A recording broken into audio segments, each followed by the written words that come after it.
Hello, I'm Kendra, I'm the Shakespanderian, and I'm also super awkward. Welcome. Today, we're going to talk about some art hacks and tips that I've kind of learned in my time doing the things with things. So without further ado, let's just get into the things, okay? Okay. Number one, coffee. If you're anything like me, you probably live like an hour away from the nearest overpriced craft store. Not to say that there are any reasonably priced or even underpriced craft stores nearby, it's just that the nearest craft store is overpriced and it's still an hour away. Which means that pretty much the majority of your art supply selection that is relatively immediately available to you is Walmart. Which Walmart is great for super basic things, but generally they do not have toned art paper, specifically in the form of like sketchbooks or mixed media paper. Work that's done on toned paper does tend to look a bit more interesting. Specifically, the highlights look more highlight because the background isn't just a white thing. So how do I, as a person who lives an hour away from a craft store but has the sudden desire to draw on toned paper, how do I deal with that? My answer, as it is with most things in life, is coffee. See, what you do is you take that coffee that you don't drink in the morning, assuming that there's any that you don't drink in the morning, and you use it as basically a watercolor paint over your entire page, and it stains your paper. And boom, instantly toned paper. If you don't want just a brown, you could probably do this with something like tea and get different colors. I will say no matter what, the stronger the better, because then you will get a darker color, and the fewer layers you do, the more likely it is to be a semi-consistent tone. But sometimes maybe you don't want that consistent tone, which is where I reach number two. Let's say you want more of a textured style paper. You basically do exactly the same thing, only you do it inconsistently. What I will actually do sometimes is I will take a used coffee filter and I'll just basically rub that all over the paper, let the coffee grounds get everywhere, rub it all over my hands. Let me tell you, the footage that you're watching right now, I filmed before I filmed this voiceover, and this actually made my hands super soft, and I'm a little bit obsessed right now with how soft my hands are. That coffee was an amazing exfoliant. Anyways, you just kind of put that on there, you let it dry. It takes forever, but you get a pretty interesting texture to your paper. Tip number three, which I've actually seen kind of making its rounds on the internet lately. I learned this from my mom a few years ago when she didn't really want me using her Prismacolor pencils, but I wanted to get something that was kind of like what she was achieving. So this does work with Crayola, although I'm not sure where any Crayola pencils are right now to illustrate this, so I will be showing you with Prismacolor. But basically what you do is you take your colors, you put them down, then you take alcohol, and it really helps with the blending process if you want to kind of gradient it out nice and smoothly. Number four. So a lot of the portrait artists on YouTube will recommend using a white Prismacolor color pencil to add the highlights, which is great, except for when you're me, apparently. I have had so many problems with trying to use a white color pencil to add highlights to pretty much everything, because the white color pencil just kind of picks up and smudges everything, everywhere. Not to mention, there have been many times where I've used my white colored pencil as a blending tool in my colored pencil artwork, and it still holds on to some of those pigments. So when I go to smear in, add my highlights, I get a little bit of my last artwork on there too, just because. I do not recommend. 10 out of 10 would not recommend. If you can make this work for you, good for you.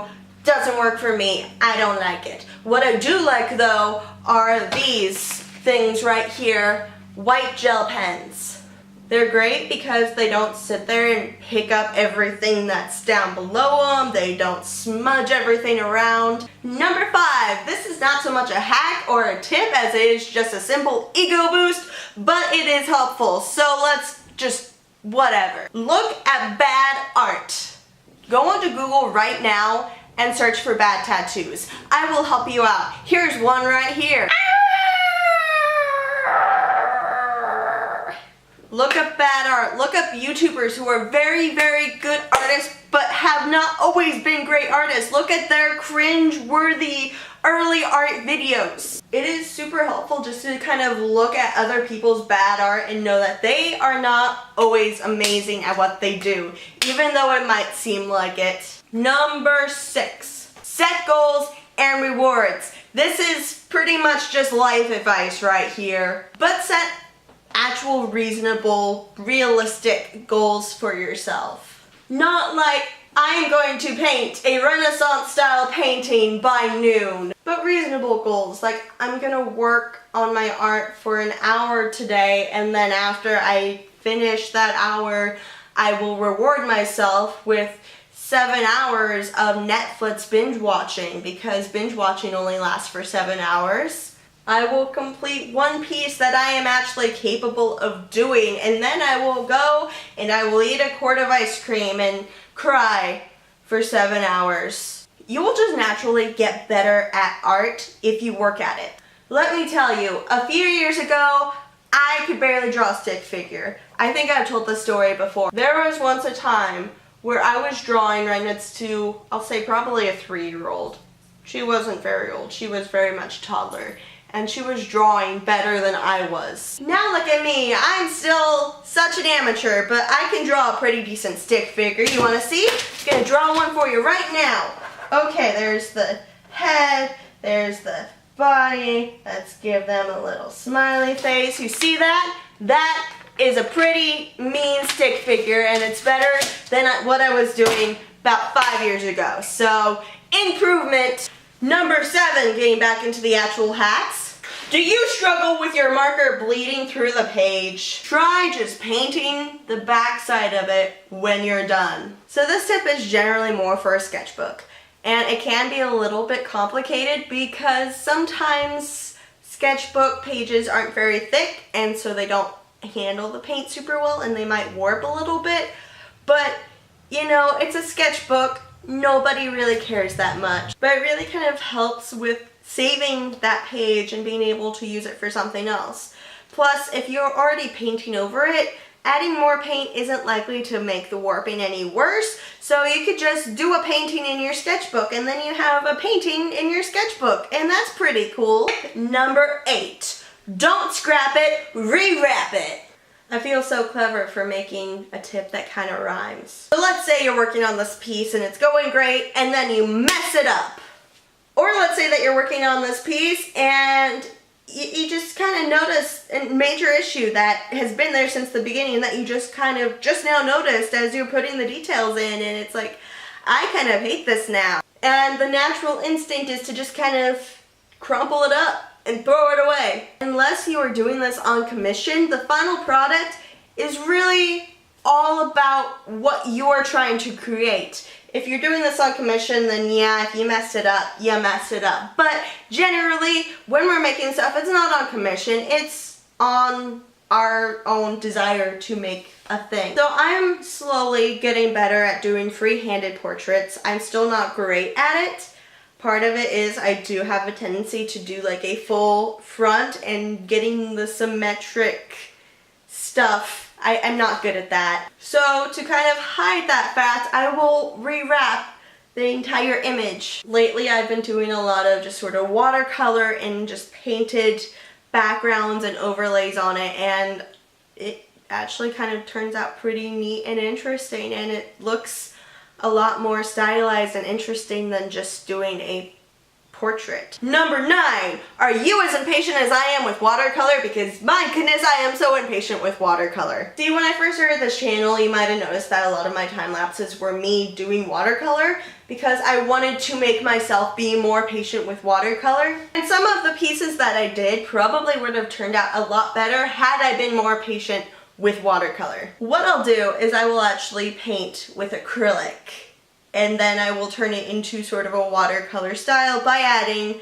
you guessed it, water. There are different ways that you could sit here and do this. You could put some of your paint into a palette and then add water to it, and you could probably get different variations of strength doing it that way, but I ain't about the, methodical, planned out life, man. So generally what I will do is I will take a nice clean, slightly damp brush, dip it in my paint, dip it in the water, and then do the whole painting. And then if I want it to be a little bit more thinned out, I'll just clean my brush off, keep it wet, and just keep going in, keep adding water without the pigment. And it has pretty much the same effect as watercolor, but what's great about it is it doesn't get reactivated with water like watercolor does. So if you go back in and you put more water on top of it, you don't have to worry about picking up the last layer because it's done, it is down, it is dry, assuming you let it dry. And my 10th and final tip, hack, whatever you want to call it for you today, is to don't concern yourself too much with style. See, for me, I think my style has changed a few times in the past couple of years. Partially just because I figured out that I am actually capable of doing things that I didn't think I was capable of doing. Partially because I've just learned new things beyond my own capabilities. A couple years ago, I was really into like this weird tribal filigree style that I sort of developed. So I've kind of gone away from style. I think right now my style is sort of that abstract portrait thing where I kind of just put a lot of colors and stuff behind my pencil drawing. That's what I've been sort of just leaning to here lately, is just this weird sort of portrait abstract pop thing.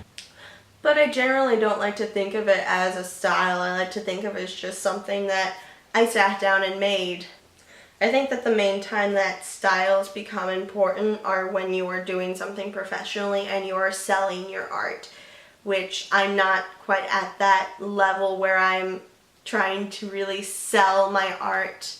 And I think that as far as, you know, developing a personal style, it's something that just sort of comes naturally. It's something that, at least for me, I just accidentally step into, and it's just something that I kind of want to stick with for a while, like that weird tribal filigree mixture that I was doing a few years ago, or like the portrait with the weird coloration stuff that's going on that I'm doing now. It's just sort of something that I happened across literally accidentally, and I'm just sort of running with it until I get bored with it, and then I'll move on to something else. That's my art hacks and tips and life advice with Kendra the Shakespanderian. Bye-bye!